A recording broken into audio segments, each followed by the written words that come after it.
Hi, this is Mike Hendrickson, live from Strata, New York. I'm here with Jake Flomenberg from Splunk. Jake, what do you guys do in the data world?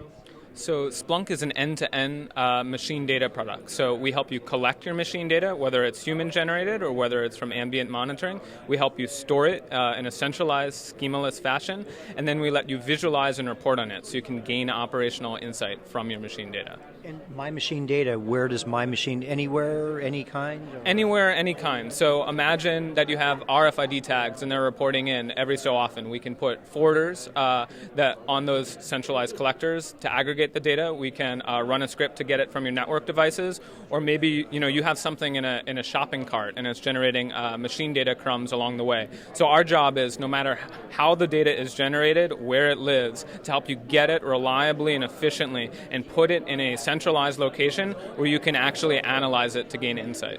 And is the centralized location basically the cloud, or where are you guys storing data? So one of the big things about data, especially as the volumes grow, is that you have to live close to the data. So we operate wherever the data lives. If you're running a business in the cloud, Splunk runs in the cloud. If you're running a business and you have sensitive information on premise, we're absolutely going to run on premise. So we try to be as flexible as possible and give you as many options as possible. And where are you guys located? I'm just curious.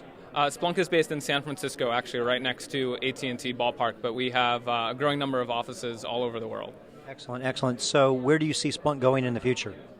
So Splunk has really come from an IT operations heritage. What is the source of this error? Help me monitor, help me alert. We've been seeing a couple really interesting trends as of late. Companies looking to take machine data and provide operational visibility. What's going on my system as a whole, to report it to the business users? What are my SLA infractions? What's my uptime like? And then pivoting that data to really gain insight into how I can run my business better.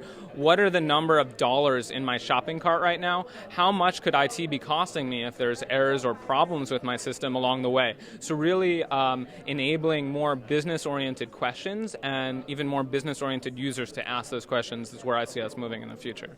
Excellent, excellent. So I asked you this question a little bit earlier, and I'm going to ask you now. If you had data that could help solve any of the problems in the world, and which area would you point your data at?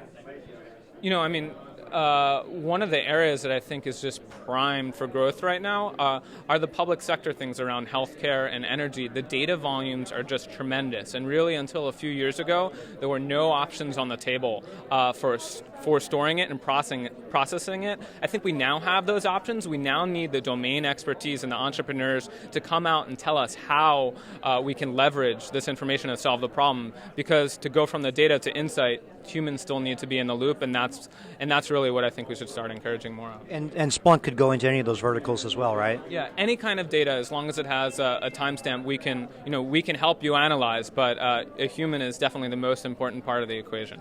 Excellent. Jake, thank you very much. We look forward to seeing you again. Thank you very much. Thanks.